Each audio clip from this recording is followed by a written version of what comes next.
Kamusta na mga kapogi? Rest day na naman. Maganda pa daw, may sahod na.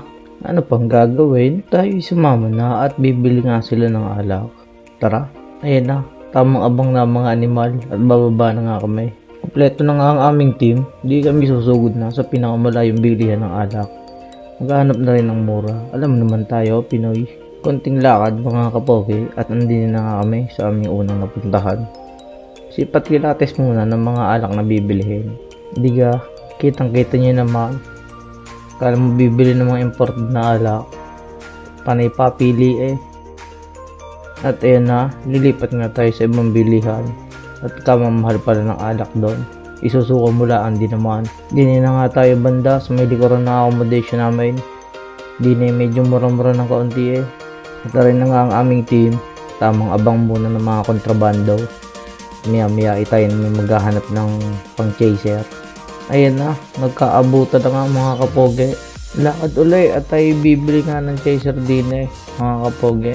Ang bibili mo yung mga produkto nila para mura. Kasi pagka export mahal yan mga kapoge. Ayan na, nakabili na. May pag selfie pa nga. A few moments later. Siyempre pag may alak, hindi may inuman. Hindi tayo mag-umpisa na natin mag-inom at rin naman aray mga nakakain eh. Isang magandang kuha dyan galing sa CCTV ni Kuya. Kita nyo naman mga kapoge, kabibilis. Ang bilis ng inuman namin niya. Wari ko wala pang ano yun eh. Isang minuto eh. Dito nyo rin makikita mga kapoge na hindi kami nabababae dito pag nag-iinom. Kita nyo naman, kami lang nandine eh. Tamang inom lang, tamang kwentuhan. Kung baga tamang chill lang ba mga kapoge. Okay, magpapakalungkot. At ayan, nagpaplano na nga mga kapoge na magbibideo ka raw.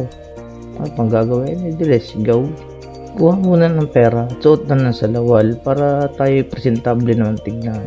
At ayan nga ang secret weapon namin doon mga kapoge. Palabas na kami mga kapoge. Formado na mga tropa. Kala mo aatin na simbang gabi eh. At ari nga din sa dinaanan namin, may nakita pa kaming tatlong makikisig. Aba, binaburautan pa kami ng Yossi. Bahala kayo dyan. Konting lakad pa mga kapoge at kami medyo malapit na makarating. Isali na mga pinagbabawal na teknik dyan. Ayan na mga kapoge. Siyempre tayo nakainom na. Pag sumugod tayo doon, bumili tayo ng alak. Baka tayo makatipid-tipid. Mahal ang alak doon. Oh, kita mo naman, diga. Oh, ang kikisig, may mga dala ng baso. Alam mo talaga galing na sa bar. Lakad ulit mga kapoge at medyo malapit na nga tayo. Entrada muna tayo na isang beer mga kapoge para tayo makakanta. At ayan na, nakapag-set up na nga ang mga tropa. Isang banat nga dyan.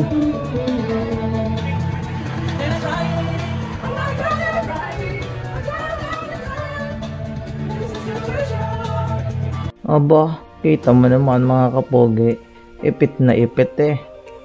Parang boses ng daga.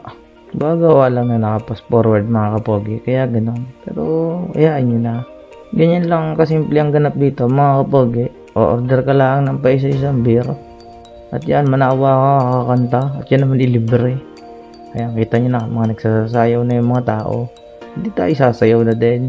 Mahirap lang dyan minsan eh, pag nakapagsulat ka na ng kanta mo eh, may aagaw na lang bigla. Alam naman kunin mo pa. Hayain na sila kumanta, matuwa lang sila. At ring bar nga mga kapoge, magsasara na. Kakabang namin sa sinulat namin kanta, hindi pa rin naman dumadating. Ano pang gagawin? Hindi tayo umuwi na lang.